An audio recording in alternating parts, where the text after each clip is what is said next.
become very disturbing.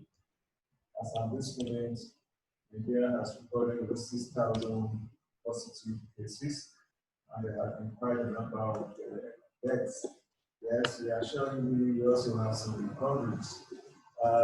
This pandemic is bound to affect everything about how we live and living, particularly the SDGs. The way we have lived our lives before the advent of the pandemic is not the way we are going to live our life moving forward, even when the pandemic is here. So there is definitely a new normal, and then we have to start thinking of how this paradigm shift is going to affect the way we do our things, particularly the attainment of the SDGs. So I want to welcome our guest speakers this afternoon, Professor Rolando. He's a known person in the SDG and FDN sector. He is going to talk to us on how to chart a national course for socio-economic recovery post COVID-19. Definitely, that's also connected to SDGs. Professor Obiaka, former Obiaka, is also a known person in our sector. She will be talking about effective digitalization of the educational system for greater productivity. We don't have a choice. We just have to move with the trend. So I believe we are going to have a good time with two people. So on behalf of all of us, I will want to welcome Selani to take the floor. Welcome. Good afternoon, everybody.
Been very phenomenal, and it affected virtually every country in the world, and its effect also cuts across various sectors and spheres in the world. It's both an health problem, a societal problem, an economic problem, a government problem, it's even a global problem. And if you look at the schema, we can categorize broadly the effects into three, which are the livelihood and social effects, the economic effects, the global effects, and and also all the effects that affect everybody. The main issue is that this pandemic has just reminded us about how fallible human beings can be and the weaknesses in the policies and the systems that we have around the world. Weaknesses in the health system, in the economic system, and dependence on the social systems.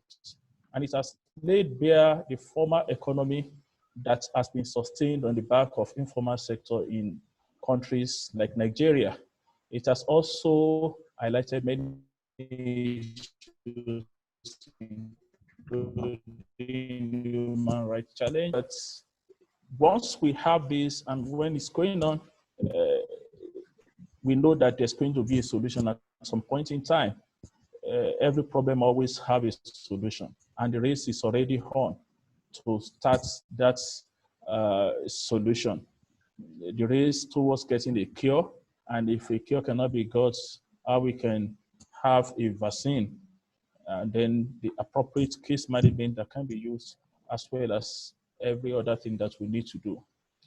Before starting, it's important for us to first of all get an idea of what the situation of COVID-19 is in the country, for example. As at yesterday, there were more than 56 confirmed cases in Africa, and out of those, more than 22,000 of them are from West Africa, and more than 6,000 are from Nigeria. The important thing to note is that the case fatality rate from COVID is still around 3%, which gives everybody time to be able to analyze this problem.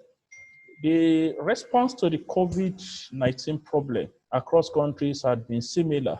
The most common ones include locking down the cities, having people to focus more on social distancing, personal hygiene, community hygiene, and then while we do that, and since there are no cure or vaccine, it's important to test to know those who have that illness, and then be able to isolate or quarantine them as the case may be. But both the health shock that this COVID-19 had brought, as well as the policies that are initiated in response to it, have produced massive shocks to the society and the economy. And these shocks are not only supply shock, it's also about income shock to individuals and countries. It's also about employment shock because many people are losing their jobs. It's a health shock because the health system in many countries have been overstretched. Those countries that even have health systems that are not good at all, it came to bear. It also has a lot of government policy shocks. Many governments appears to be confused in the way they are handling the issue. The totality of all these shocks is that COVID-19 comes with attendant risk and uncertainty, and there is uncertainty everywhere. But what's important is that the countries and individuals and societies cannot stop because of COVID-19. It's important to move forward. And then for us to move forward after close to more than 4 months, about 4.5 months into the era of COVID-19, it is important for countries to move forward. And moving forward beyond COVID-19 has 3 main components. The first one is that if countries are to move forward, it has to be ready, because COVID-19 has the capacity of truncating the development and also killing many people within the country. So it's important that people are not killed, the human capital is not lost while we move forward. The second issue, apart from being ready, is knowing how to reopen. Many economies have been locked down.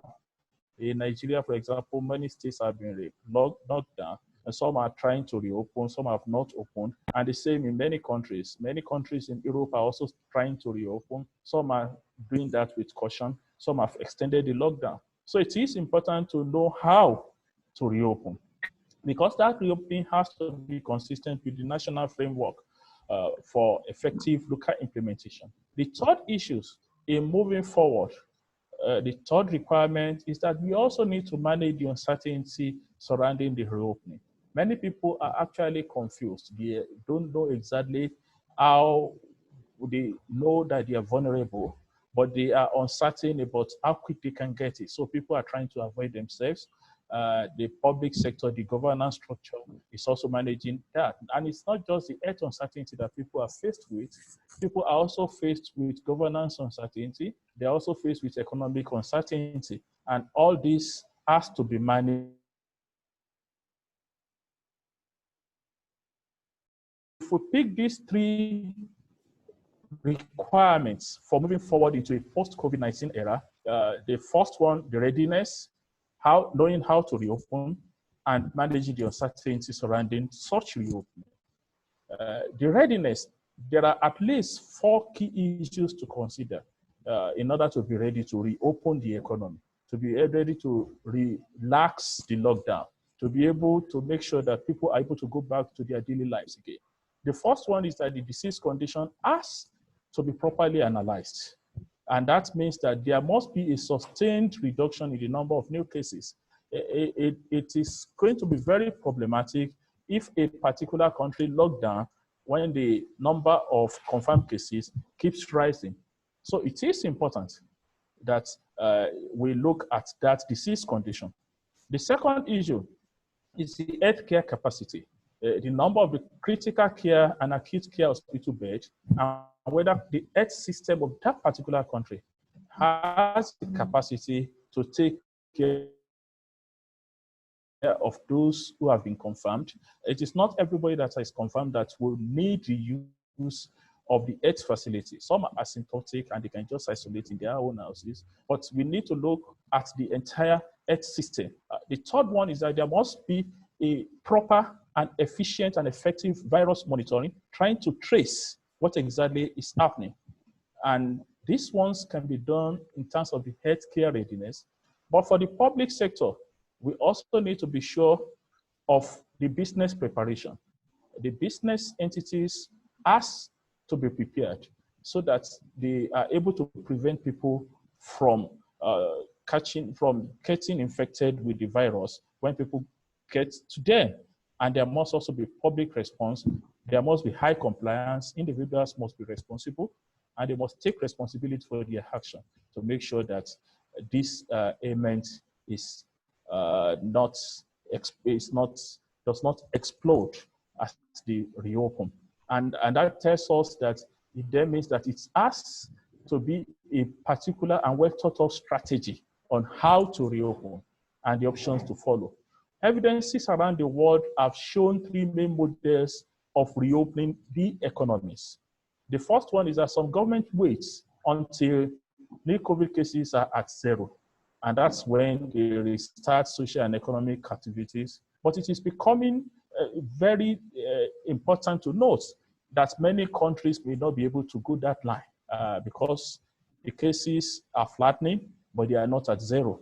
So that's why the second option is also available on how to reopen, which is that the government can allow for the widespread restarting of social and economic activities, but continue strict isolation for the vulnerable population.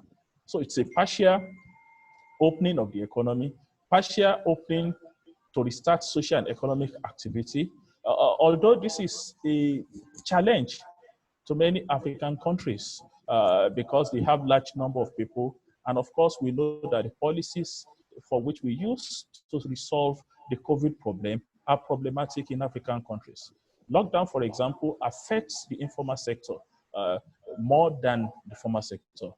Social distance happens when people don't live in slum. The average household size in many African countries is above 8.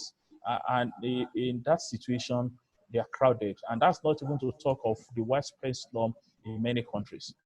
The third option to follow in opening the economy is a situation where the government lifts restriction in a deliberate, phased, and incremental manner based on the progression of the disease. And in trying to do this, they don't allow everybody to start at the same time. Some people do it, and I think that's the approach that the US is trying to use now, and also the UK in trying to say that some businesses can open, others can wait for some time.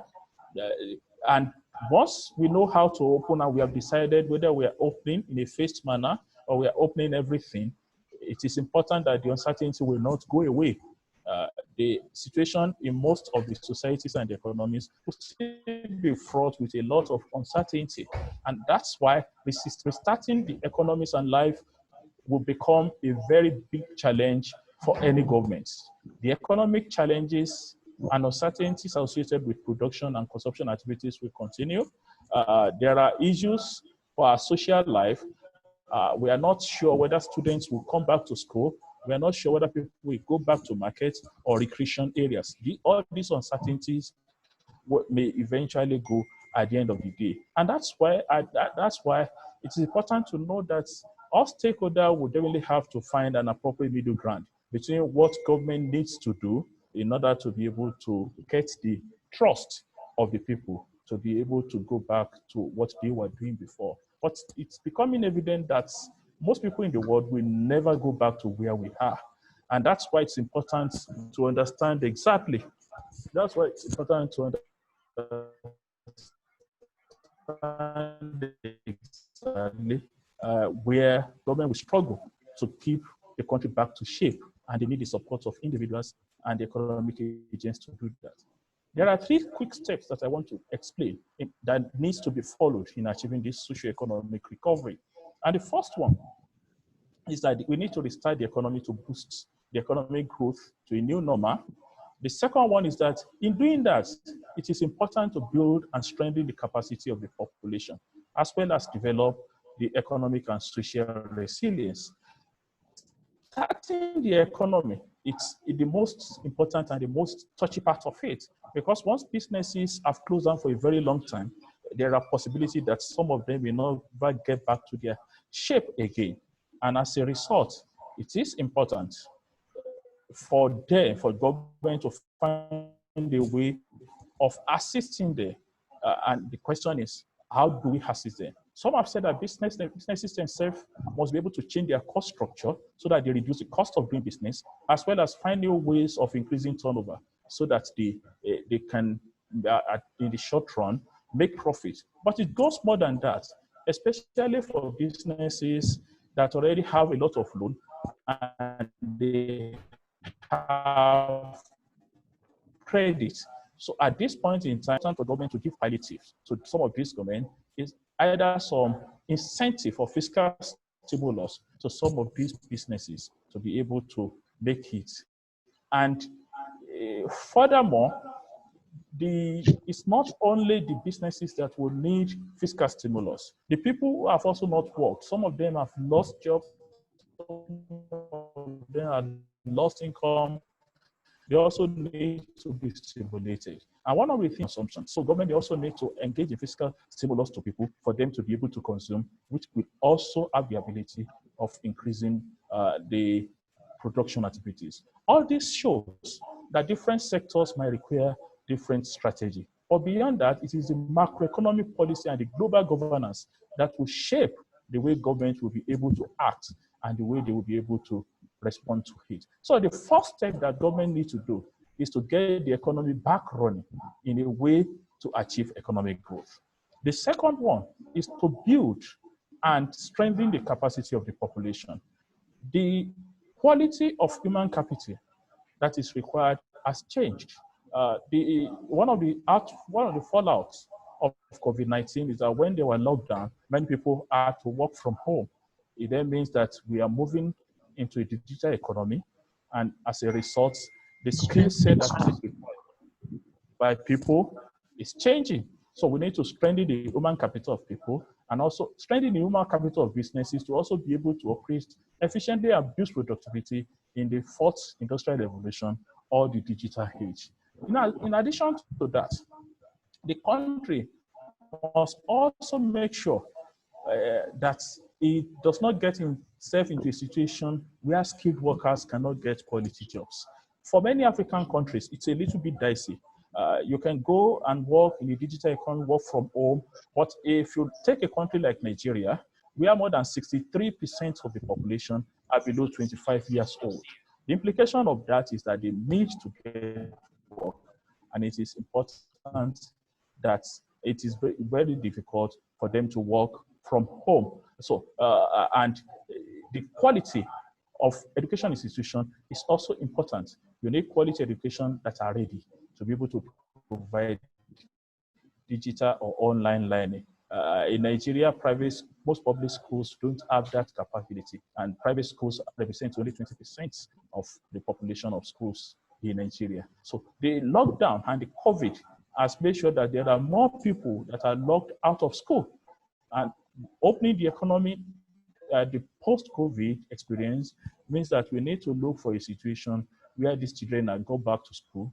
And if social distancing becomes the new norm, then it then means that more classrooms are also needed. The same thing has to go for healthcare, because quality health is what makes people to be productive. It also has positive effects on education. So the health systems must be strengthened.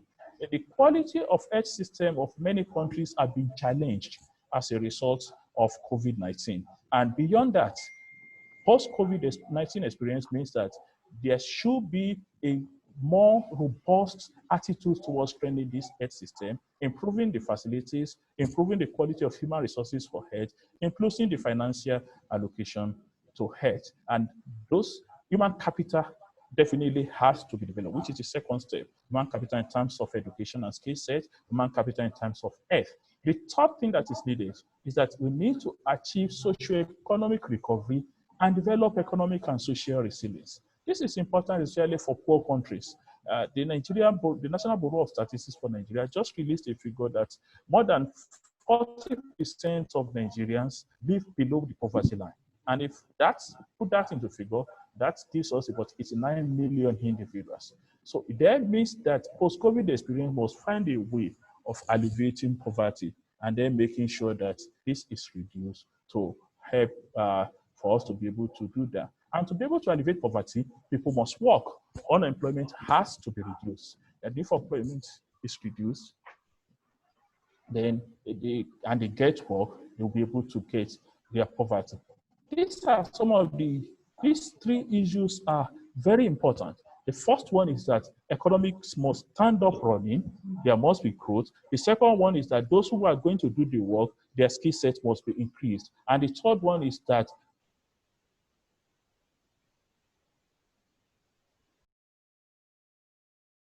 in order to achieve development this post-COVID era, it is important that we do not jettison what currently works. In many African countries, many African countries actually have a philosophy for development that is resting on two existing agendas. The first one is the African Union Agenda 2063 and the Sustainable Development Goals. I think the COVID-19 has acted as some sort of distraction, and it is important for us to get back on course so that we'll be able to achieve both the Agenda 2063 and the 2030 Agenda Sustainable Development Goal. The Agenda 2063 clearly stated it, that the Africa we want is an Africa that accelerates the implementation of the past and existing and new national and regional continuity initiatives for transformative, inclusive growth. So the Sustainable Development Goal then becomes more important.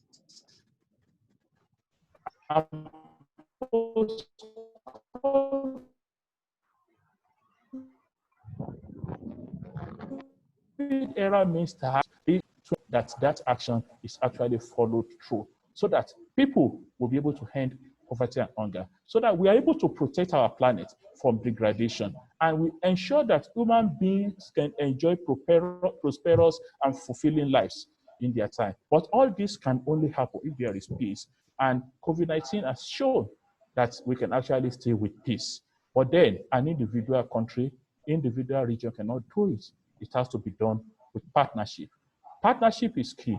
Surviving the post-COVID era means that countries must come together. It is a fight that must be fought together. And after winning it, moving forward is also something that has to be done together. We should leave no country behind. We should leave no one behind. Rich countries must be magnanimous enough to be able to consider the poor countries. And that's why debt relief, trade negotiations, and ability to make sure that international capital flows and resource flows to where they are needed most, such that at the end of the day, every country is developed. Achieving the SDG in the post-COVID-19 area is one of the things that we have to take to make sure that we achieve. And focus is required to be able to take full opportunity and prospects of the decade of action 2020 to 2030. Thank you very much. Professor Lania, for this very lucid presentation, very detailed, and all within 20, 25 minutes. We appreciate you. He has outlined where we are, where we hope to be.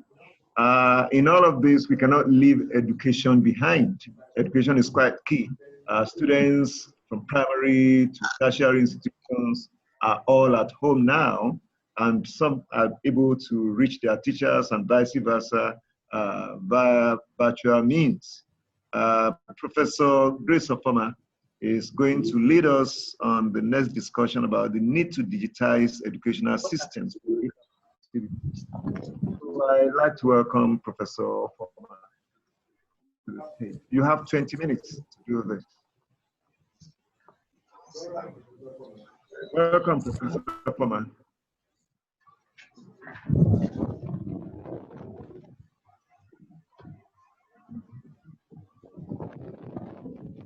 Is Professor Foreman in the house?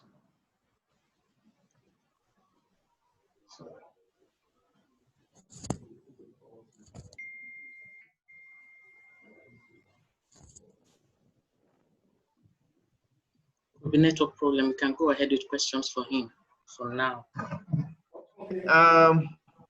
While we're waiting for Professor Foreman to join us, we'll be glad to receive questions from our participants so that we can fill in the time.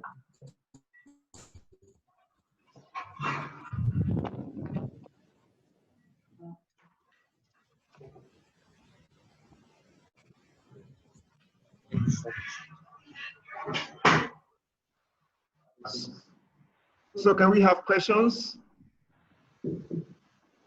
Or can we take questions that we have sent earlier on? Yes, we can take 2 questions. I have a number of questions here that were sent earlier. And these are directed to Professor Lanio. The first one, what are the immediate survival strategies that need to be put in place for us as a nation under the consideration of SDGs 1, 2, that will not compromise our nation? I believe you have talked about that in the course of your presentation. Maybe you can just give us a summary. Well, yeah, it's important to note that development or most of the things that are mentioned here look under the social and economic activities that is needed to achieve. For example, one is about poverty, and we know that Africa has the largest number of poverty people in the whole world. So it is important to empower the people, make sure that people acquire the required human capital. After obtaining the human capital, they are also able to get employment and employment in decent jobs, not just any other jobs. It is this decent job that will allow them to be able to earn enough to be able to survive, and also to the end to be able to survive during old age. Concerning SDG 2, which is under the problem with agri in many African countries is not lack of production, but it's also about the farm gate loss that we have. Post-harvest loss is really high, and there's a need to turn the agri output and process them rather than selling them the way it is. That's one important thing that I think many African countries is doing, and I think the ADB and some other multilateral organizations are trying to support that initiative for SDG groups that are trying to do that. In terms of SDG 3, COVID-19 has shown us that we need to do a lot. But one of the things that we have seen is that many countries are focusing on COVID-19 alone. There is a need to also consider most of the killer diseases. In Nigeria and most African countries, we still have the issue of malaria, we still have the issue of HIV, AIDS, and before COVID came, Lassa fever was also killing people. So it's important to get that balance and trade-off so that we don't spend all our resources on COVID-19. The limited resources are shared in an optimal way so that we reduce it. For the issue of, I think SDG 9, the SDG 9 talks about industry, innovation, and infrastructure. Infrastructure may be very bad for many African countries, including Nigeria. And I think it's important. Although one of the things that many African countries are doing is we are getting a lot of foreign loan to be able to develop our infrastructure. This is why governance is key, so that the foreign loans don't become a revolving door that corrupt people take outside the country again. So it is important to improve on the infrastructure, innovation. Many youths in Africa are one of the most innovative in the world, and I think this is where government and every other stakeholder needs to encourage the youth to be able to become more innovative, especially in this area of digital economy. many youths are doing well. So it's important to have a national strategy that will assist them to be able to achieve the sustainable development goals. Thank you. Thank you once again, Sir Professor Lanier. There's yet another question for you, and this is coming from Dr. Tolanjemi. He's saying that unfortunately the informal sector is such that government often neglects unless government needs to get some revenue from them. Sorry, I can't hear you.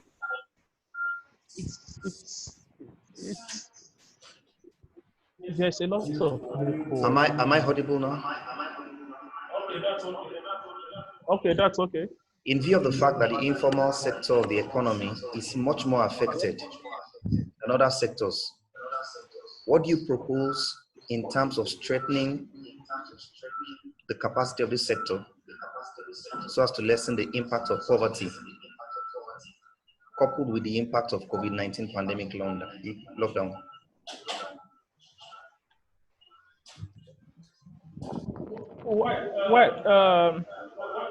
When it comes to the sorry, can someone switch off the or mute the mic so that there's a lot of thank you very much. What the informal sector is key for many African countries, and the COVID-19 has also affected them disproportionately and negatively too. I think the starting point is that if someone is under the water, the starting point is first of all to pull the person out of the water before teaching the person how to swim. Many of these informal sector are already under the water. What that means is that there is a need for fiscal stimulus to be able to give some palliatives to some of these informal sectors to restart again. So the starting point is to find a way of giving palliative to the informal sector. This can then be followed by loans and credits to these small organizations. And if we give these credits to them, not at the credit rate that government will be able to subsidize, so that for some time they'll be able to break even and pay back the loan, and over time they can come back to that.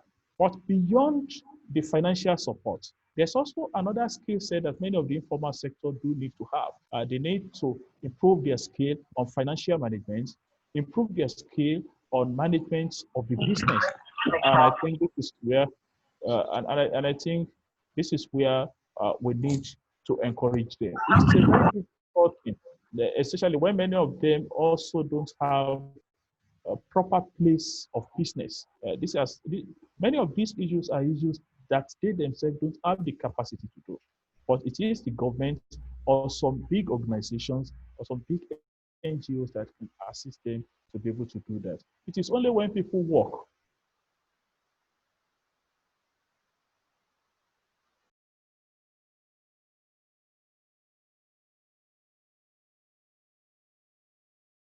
a way of getting people to work.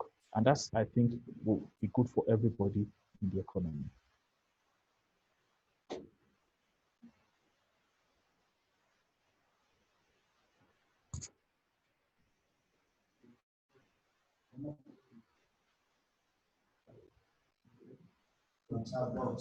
Yes. Trying to read out some of the questions. In the area of healthcare, what recognition and preparations have been made in the area of mental health post-COVID-19 as a fallout from this will be unprecedented as well? And we have another question very similar. It says, Prof, well done for the presentation. How do we cushion the effects of the virus on the economic livelihood of ordinary citizens in a country where the government appears to lack good leadership?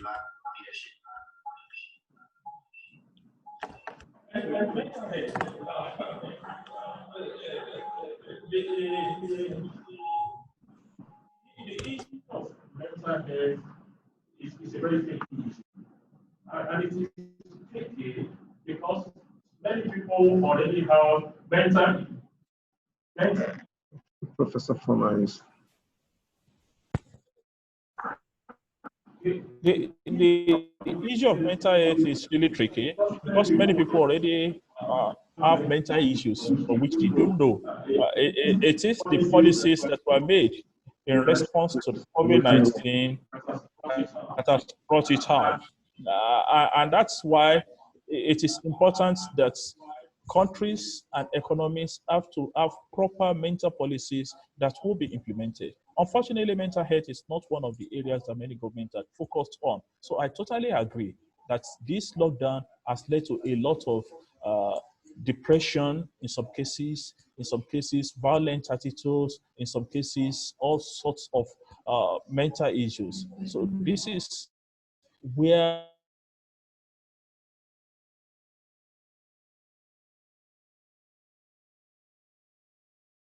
also articulating adequate policies and strategies that can make it work.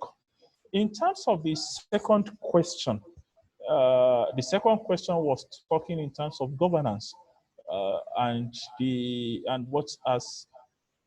how governance is key. It is important to note that many African countries in the past have never had the opportunity of having good governance. And that has affected us for a very long time. Although in recent times, many countries are now beginning to have good governance, and we are starting to see some developments here and there. I think that will take some time. And it will also take some time because governance these days has also become globalized. Many of the activities into governance in many other countries. And that's why a lot of partnership, just like SDG 17, will be required to be able to make sure that governance works. Not just inter-country, even within country. In a country like Nigeria, we have seen in the management of COVID-19 that it is not all the states that have behaved responsibly and taken responsibility for those that has happened. So governance is still at its infant stage. And I think it is important that we as researchers, as individuals, find a way of improving governance at all levels. Well, thank you very much.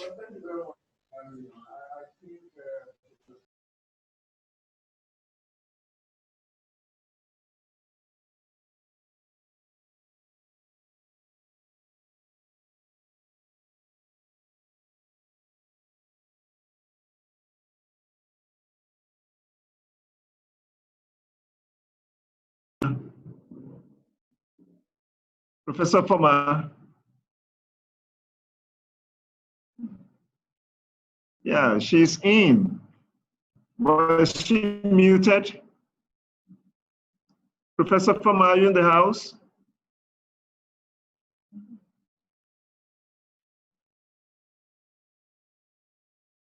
Okay, since we have to wait for her, I think we still have a couple of questions.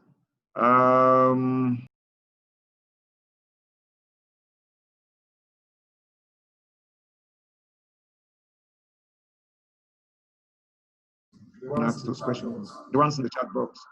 We have a question from Mr. Dakoba Balola, and he's asking, given the level of compliance as identified in the Nigerian case, will you advise the reopening of the economy, even as country shocks are mostly externally driven? Another similar question. Now that many researches are going on to find solutions to the current pandemic, how will we leverage on the findings for economic recovery? The first question, sorry, I've forgotten the first question. The first question says, given the level of compliance as identified in the Nigerian case, will you advise the reopening of the economy, even as country shocks are mostly externally driven?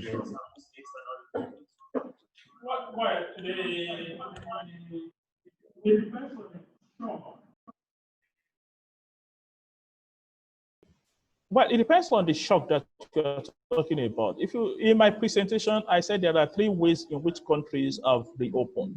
There are countries that have waited until they have 0 cases before they open up. And there are countries that have faced opening up. I think in the case of Nigeria, it is important to have a phased opening up. We cannot continue to close everything until it also means that individuals have to be responsible and they have to take responsibility. It is not entirely true that the shocks are external. Maybe when COVID-19 started, it was externally imported, but now the health shock as a result of COVID-19 is internally induced. So the policies that we need to... So very much. It seems Professor Ofoma is in the house. Professor Lanio's presentation is so interesting. You don't even want him to stop. Professor Ofoma, are you ready now? I can see you. Hello, Professor Ofoma. Hello, Professor Ofoma.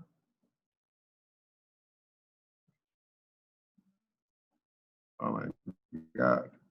I can see her. Oh, great. So you're welcome. So you have 10 minutes to do your presentation now. 10 minutes. 10 minutes. Just digitize your presentation. Okay. The presentation is on the effective digitization of education system for greater productivity. And I have divided this presentation into some segments to talk about digitization and productivity and why we should digitize it. And then we're going to look at the challenges and the way forward. Now we have the SDGs. Audio. The audio. Education is number 4 and is the core of the other goals. Because without education, we cannot remove poverty, we cannot remove hunger, we cannot talk of climate effect and so on. So education is the core. And digitization is the process of transforming information through technological devices. It involves the use of computers, mobile devices, the internet, software applications, and so on. Education, to digitize education, there is need to integrate technologies in the system. We have the system of education in Nigeria, the 16334 system, comprising of the pre-primary, the primary, junior secondary, senior, and tertiary institution. Productivity means effectiveness, efficiency, functionality, and is the relationship between the output generated by the production or service system and the input provided to create the output. In productivity, we look at 3 factors or elements. Motivation must be there, efficiency, and choices. In the 21st century, things have changed. Even livelihood, mode of doing things, techniques, strategies have changed.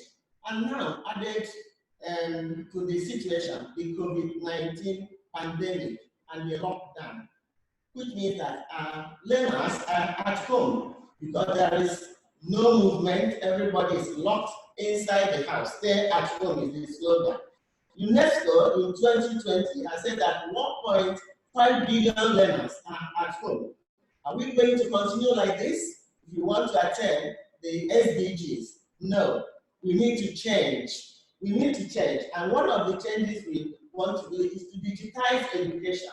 We digitize education in curriculum delivery, that is the methods of teaching, the competencies required for effective knowledge and pedagogy. A digitized teacher can go online to get current and correct information to pass on to facilitate learning. Employing resources. The teachers need to employ a number of resources, the computers, the online applications, video conferencing, telephones, TVs and radios, and so on. Now, we are seeing ourselves and the Zoom application, which is the intent. If we have that in place, our children will be learning from the comfort of their homes. So we need to digitize education in this era of the pandemic. The education managers can also buy into digitization. Admission can be done online. Staff personnel management, resource management, student management, all this can be done if we have a reliable and sustainable infrastructure and platforms. Many universities have open and distance learning centers. They can help the institutions to digitize education so that our children will not stay at home forever. We don't know when this Covid-19 will end, since we don't have the vaccine and nobody is sure of the cure. And the government, some of them want to unlock the lockdown, some of them are sticking to the lockdown. But for us to achieve the SDGs, we need to do something about education. We need to change the mode of education to online. One may ask what of measurement and evaluation. That can be done online too. I think JAM has been doing that successfully, but in the case of JAM, the candidates are put in different centers. So there is no social distancing. So we need to think about that. And if we are going to do that, that means we need more infrastructure, more facilities to be able to accommodate everybody. Then what are the learners? If we digitize education, the learners will be independent. Though they will have links to talk to their teachers, they will be on their own and they will be able to learn. But we must provide the right hardware and software and the curriculum activities. The curriculum needs to change too, because the face-to-face curriculum should not be the same as the online curriculum, so that students will be able to access the curriculum. We are talking of carrying everybody along, and we have special education needs children, people we call the challenged or the disabled. We need to carry them along, and we can do that through digitization of education, so that we beat that slogan, leave no one behind. Education will be inclusive, and the other sustainable development goals will be achieved. There have been studies that show positive relationship between integration of digitization in education and students' academic achievement. It has been tested and it works. So Nigeria can buy into digitization to do that. But there are a number of challenges, like the teachers are not ICT compliant. Some of the teachers said ICT is for younger generations, and we call them BPCs, born before computers. They need to be retrained. There is intermittent internet connectivity, which is a challenge to digitizing education. We don't have the facilities and infrastructure. Where they are available, they are not adequate. We have large classes. Some lectures take up to 2,000 students. How do we accommodate them if we are going to digitize education? The internet is still expensive. Not everybody can afford the cost. Then we have frequent power outage and interruptions, which we need to battle with. There's inadequate bandwidth, which needs to be expanded, and poor funding of education. UNESCO has recommended 26% of national budget for each country to be allocated to education. But Nigeria 2020 budget is only 6.7% that is allocated to education, and that is appalling. So what do we do? How do we go forward? We should not leave our children at home forever. The government has to do something. All the stakeholders, we need to increase the funding of education system. We need to use blended teaching, that is face-to-face and online. When we find ourselves in a situation like the one we are today, we can go online so that our children will not be lost and the SDGs will be attained. We need to increase the bandwidth to accommodate many more people. There is need to partner with telecommunication outfits to reduce costs. Then we can go for alternative power supply. Nigeria has a lot of energy, solar energy, and we can use that to power the facilities and the equipment, and then handle the problem of incessant power outage. The teachers need to be retrained and the students digitally so that they arm themselves with the necessary skills and competencies and be able to man the facilities. I know we have interactive whiteboards in some of our classrooms, but the teachers are not competent enough to use them. They need to be trained. Moreover, the teachers are not motivated. I have said that one of the elements of productivity is motivation. The teacher salaries are owed by government, some 6 months, some 1 year, some years.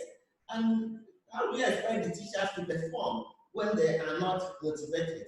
There's need to motivate them by paying their salaries and allowances. We need to restructure our classrooms. We still have traditional classrooms. If we are going to digitize, we need to restructure the classrooms to be ICT friendly, and then increase the funding of the education system. Institutions can devise means of partnering with ICT companies to bring down the cost and also to provide the needed facilities.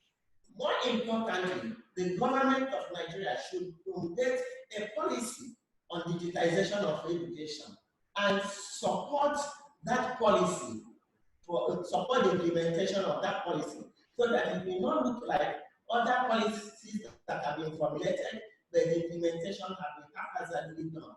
And that's why we are not getting anywhere. There is need for public-private partnership to provide digitalization of education, to provide infrastructure and facilities. And we need to create more open and distance learning centers. The National Open University of Nigeria is already doing that, but I don't think it's enough, looking at the population of our country. If we do this, we will be carrying everybody along and we'll be able to attain the SDGs. In conclusion, the effect of the present global scourge of Covid-19 calls for change of the mode of education delivery. The managers of the educational system, and indeed all stakeholders, should have a rethink on the delivery mode of education. Education is a driver of all the other SDGs, and so it should be digitized for greater productivity. If it is digitized, most of the challenges we have in education will be solved. Thank you very much for listening.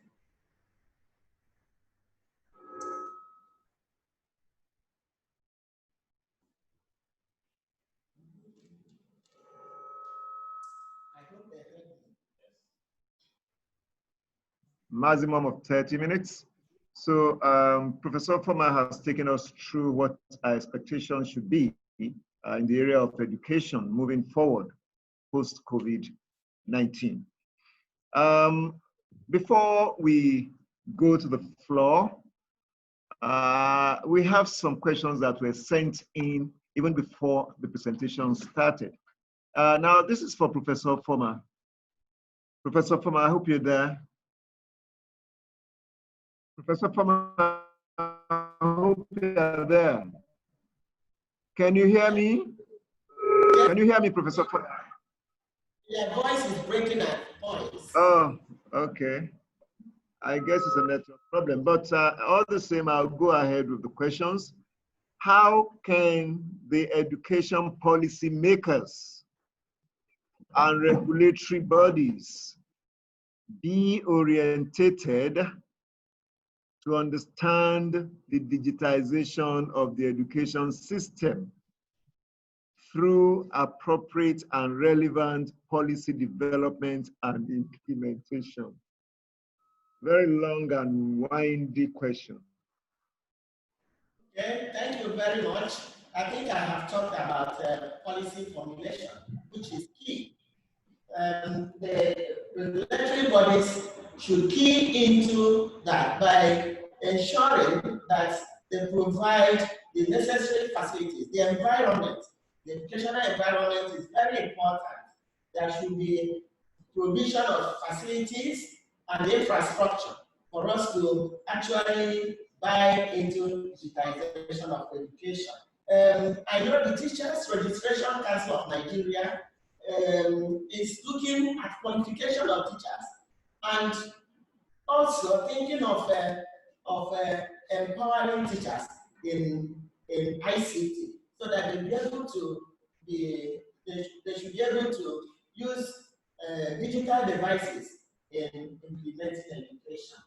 So the regulatory body should form policies, formulate policies, and ensure that these policies are well implemented.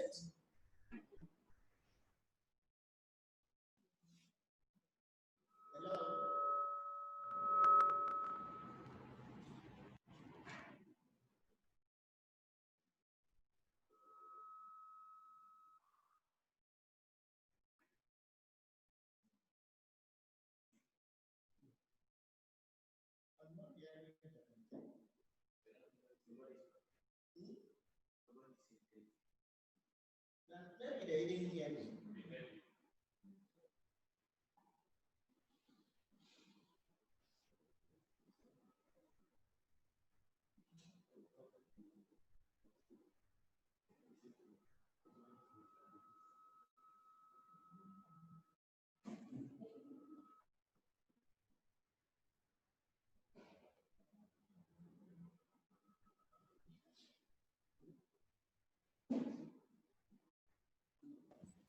How we can address the issue of power supply to guide Well, I think the issue of power supply is a naughty issue in Nigeria. What's important now is that in the next few years, the whole world is going into, clean energy. Solar power is being developed and it is getting more popularity these days. So I think it's important. Sorry, I'm trying to share my video. Someone said I should share my video. How do I do it? Okay. I hope I have done so.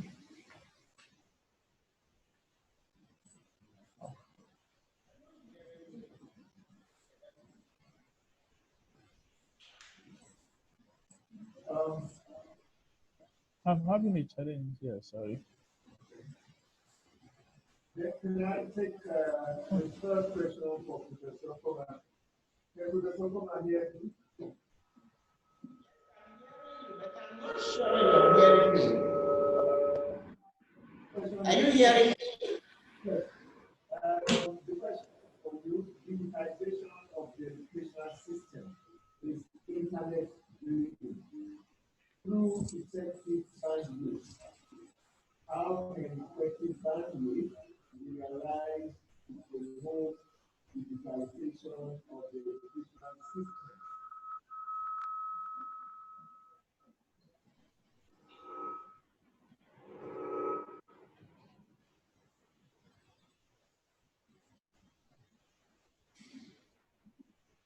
Can I take the question again? Digitization of the educational system is internet driven through effective bandwidth. How can effective bandwidth be realized to promote the digitization of the educational system? Well, the effective bandwidth can be realized by the institutions or the agencies. Are you hearing me? Yes, ma'am. The agency should increase the bandwidth. I know it is expensive, but with the help of the government and philanthropic individuals, they can assist institutions to increase the bandwidth so that more people will be accommodated, so that connectivity will be easier and faster. Okay. Any other questions? Femi, can you take the questions from the participants in the chat box? There are quite a number of them.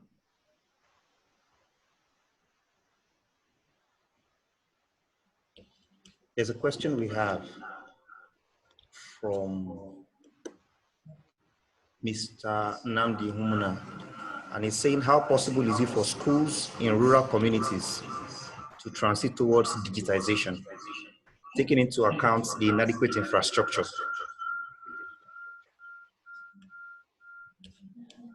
The issue I raised in my presentation is about the challenges. We are talking of inadequate internet connectivity in the rural areas. I saw a demonstration in a WhatsApp platform where a child in the rural village said, well, you people can go on, we are not there.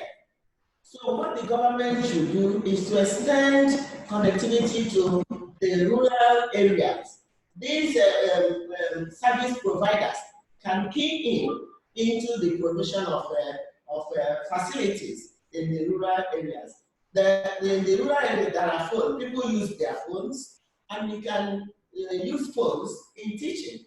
But then it is the connectivity. I said that is one of the challenges, that there is incessant connectivity. The Wi-Fi comes on and off. Sometimes there is no network. That shouldn't be if you are going to actually implement education through digitization. So the governments at all levels should come together with the philanthropists, well-meaning citizens, to provide the platform in the rural areas so that everybody will be carried out.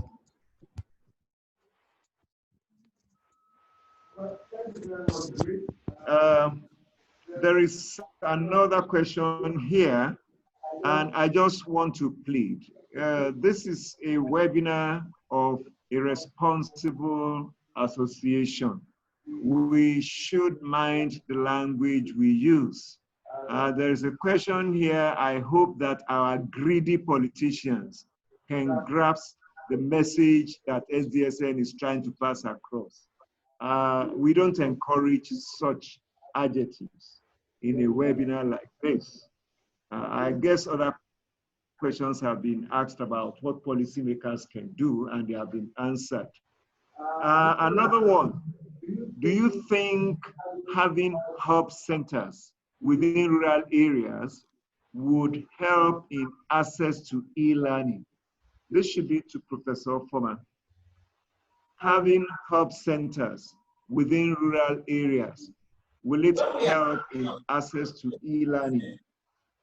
Don't know, unless post-Covid19, the centers will be useful. I know there's one in my village anyway, built by a politician. It's a computer center, but is overgrown by grass. So such centers can be built in the rural areas, proximate to the children, so that it won't be too far away from them to come. And then they have to observe social distancing if they're going to use the facilities in the centers. Okay.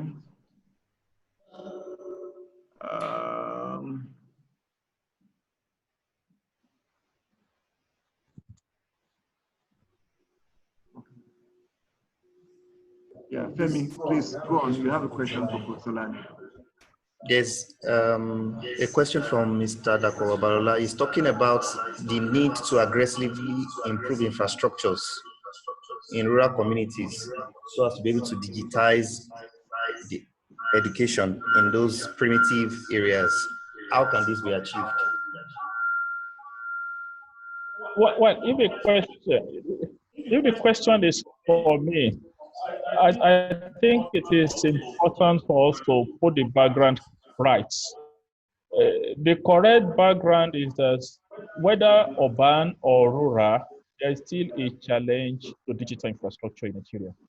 There are still so many people, even within urban area, even as large as Lagos State, where people don't have access to even telephone handsets that can take the required picture apart from WhatsApp.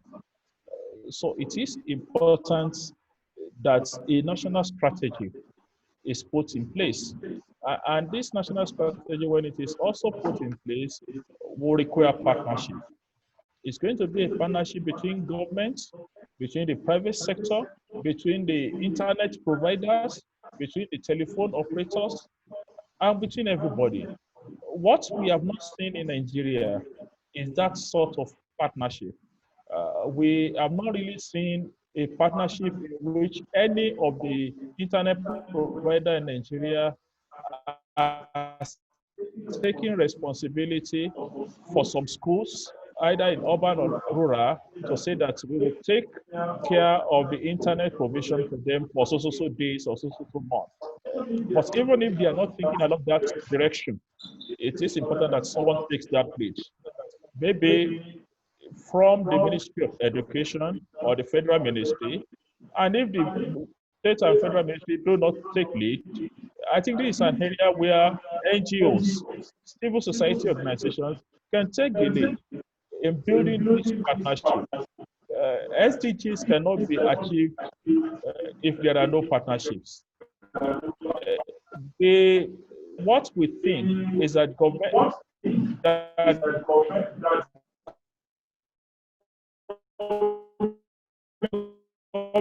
is so rich, but the reality is all the money to do everything. So if the private sector can take care of some of these things, and there is appropriate and strategic partnership, not just partnership that is strategic, I'm sure some of these things can be resolved.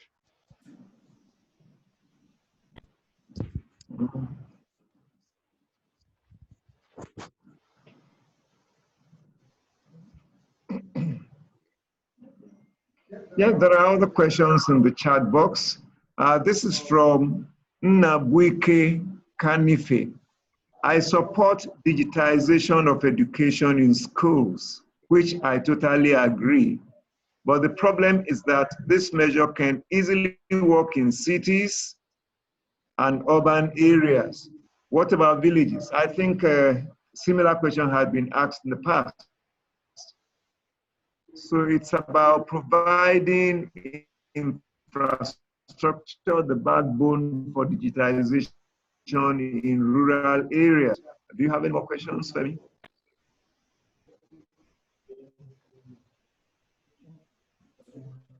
There's a suggestion from someone as to how the challenge in the rural area can be circumvented. He said perhaps there can be an hub center, and such as worked in rural areas in Rwanda. So schools within that locality can connect, and so they can help to share modern tools of learning.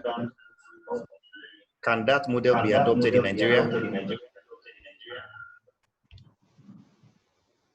Well, I think the person who asked that question participated in the hub in Rwanda, the establishment of the hub in Rwanda. If that is the case, may I plead with him to get in touch with us at the Secretariat so that we can take it up holistically, talk to local governments and state governments and see how this can be replicated in Nigeria.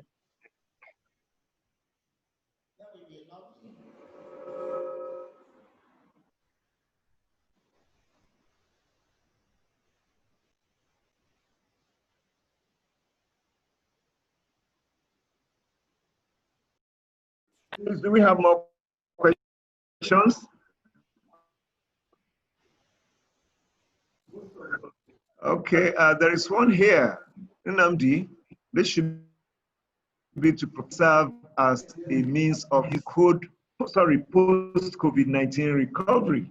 I know you talked about that. Maybe you can just briefly take that again. Well, the truth of the matter is that the philosophy for development for African countries, for countries of the world, rests with African Union Agenda 2063 and the Sustainable Development Goals.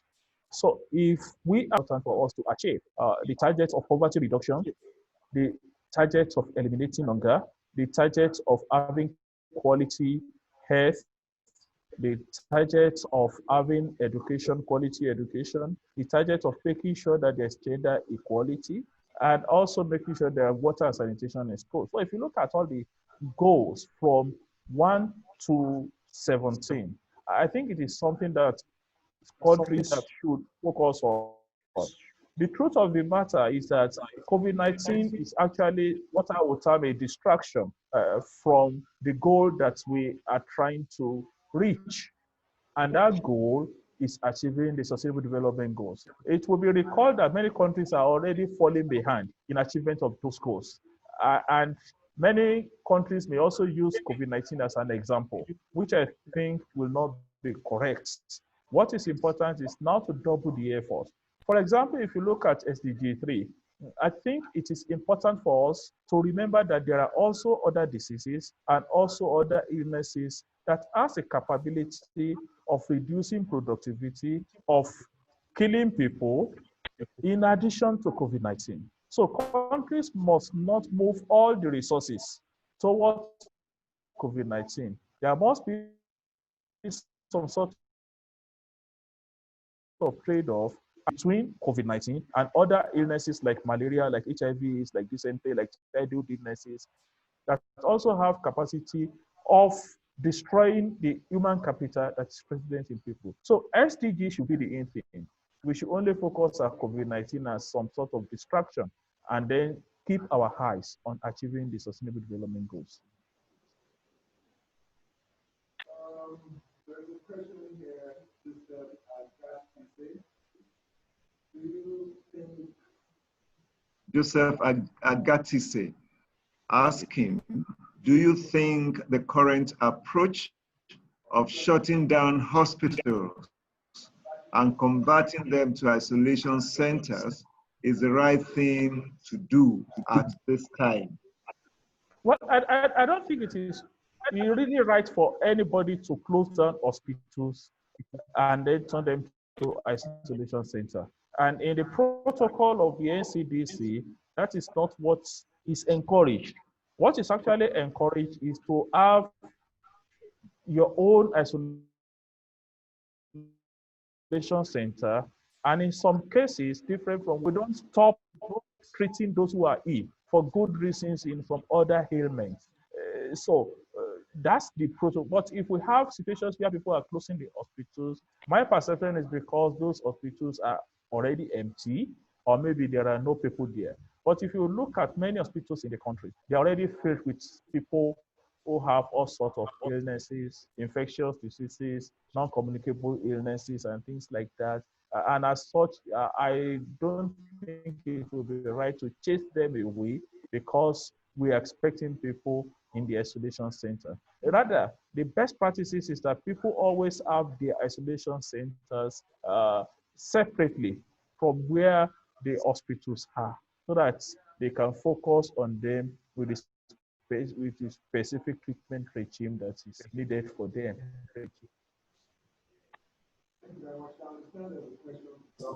There's a question for Professor Foma, and I'll ask him to quickly take that question because we have to move on. The unprecedented nature of COVID-19 has seen many businesses in the West offer freebies to parents and schools to support and keep children learning. What similar support was given in Nigeria by companies within the internet connectivity and ICT space to support learning? How can we help those companies to achieve this? Thank you. I know during this period, some states started providing education through the radio. I know Anambra State provides education for primary and junior secondary, teaching the core subjects in the school from 7 a.m. That's the state's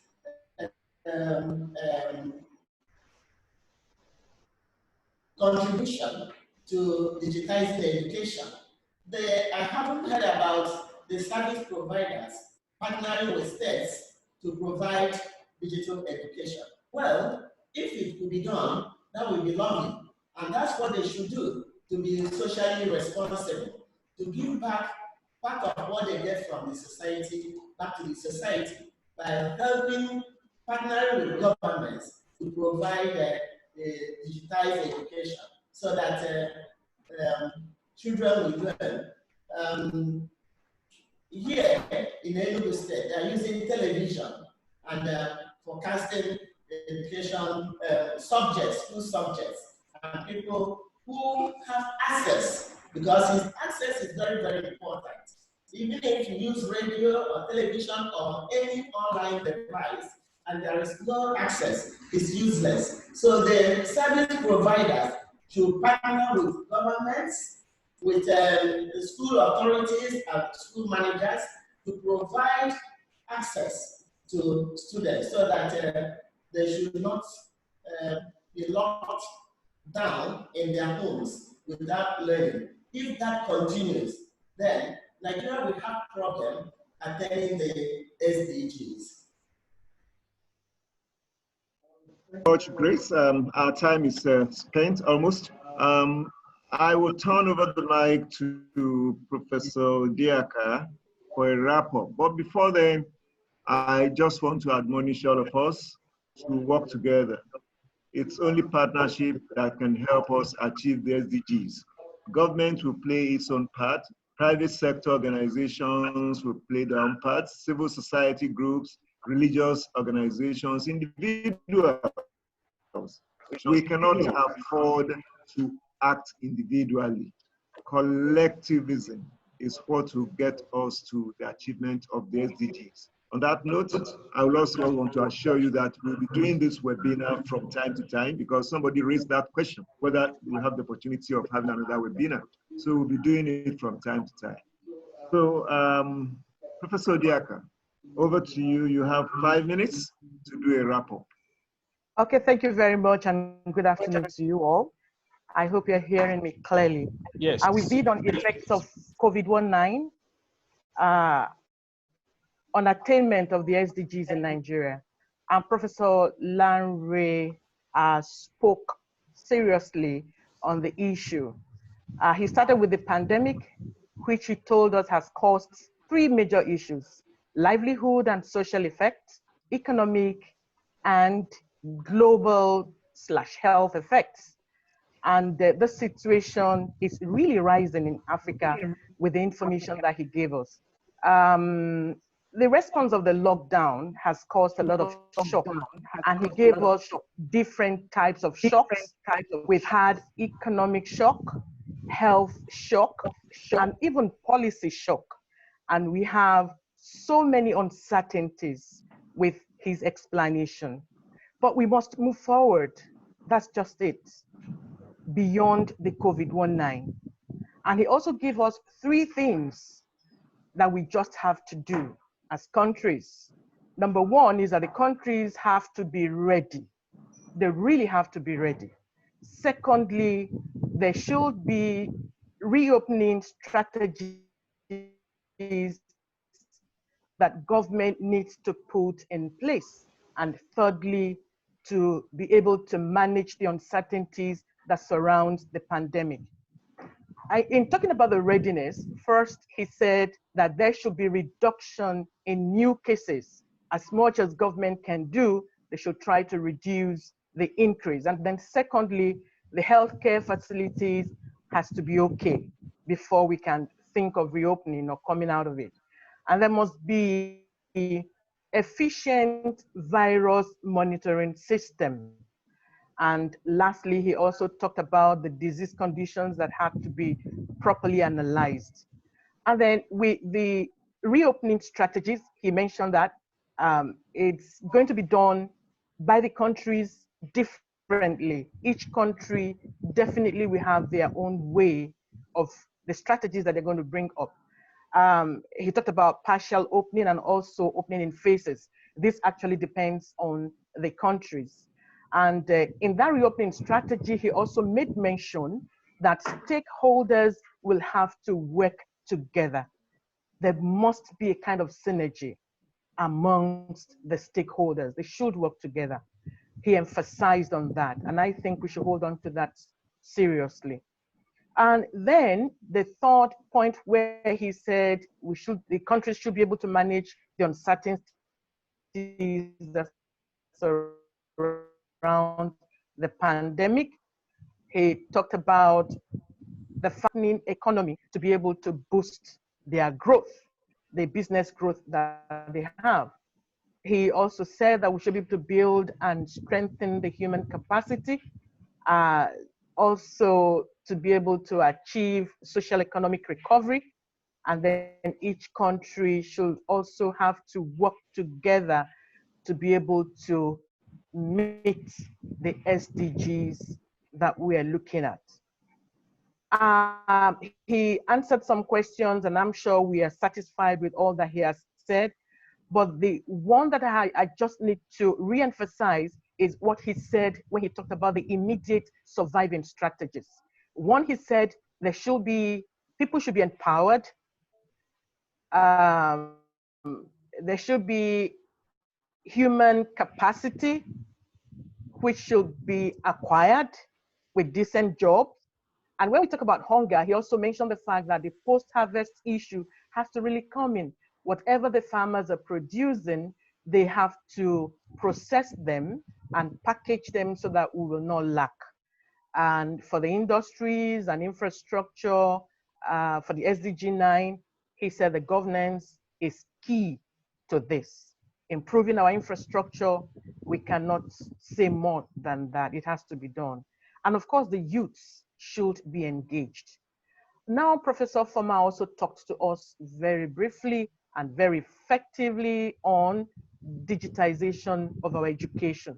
He elaborated the fact, and we are all sure of it, we know that millions of our children are at home, both secondary, tertiary, and even the primary. Education is key to any nation.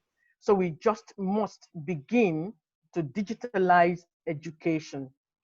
He talked about the education managers and also education measurement and evaluating and evaluation. And she said that government must be ready to help out with increasing the infrastructure and also funding education in their countries. There is the statement she made that everyone must be carried along. So even the physically challenged should also be helped even at this time. And everyone has to be online to be able to flow along. But there are challenges which she actually gave to us. And these challenges has to be, one of them is the problem that we're having even while we're having this webinar, the internet, that is not okay. There's intermittent internet issues. The power, we need to do that. Poor funding of education. And then the solution to that, she said, government should increase funding for education. We should have face-to-face teaching online, which will be immediate. The bandwidth should be expanded. Government should help. Power supply should be on. Teachers should be retrained, and even the students too should be trained. Teachers should also be motivated, that she said, and there should be restructure of our classrooms to be ICT friendly. She mentioned this, and the director has also said it, that we should work together. There should be partnering with every stakeholder, and government should quickly come up with policies that will help us out. So public-private partnership is highly needed. And I think I will end with that, and we thank everyone for being around. We thank the speakers and everyone who has been here with us in this webinar. God bless you all. Thank you. Thank you very much, Professor Diaka, for this Beautiful wrap-up. It brings us to the end of this very interesting webinar. This is the first time we will be having SDSN Nigeria. Another edition will come up next month. We will let you know the date. Meanwhile, let's keep on working towards achieving the SDGs. We have to work together. We don't want to leave anyone behind, and we will get it done together. Very good afternoon. On behalf of SDSN Nigeria, we thank you for being a part of this. See you next month. Bye-bye. Bye. Bye. Thank you.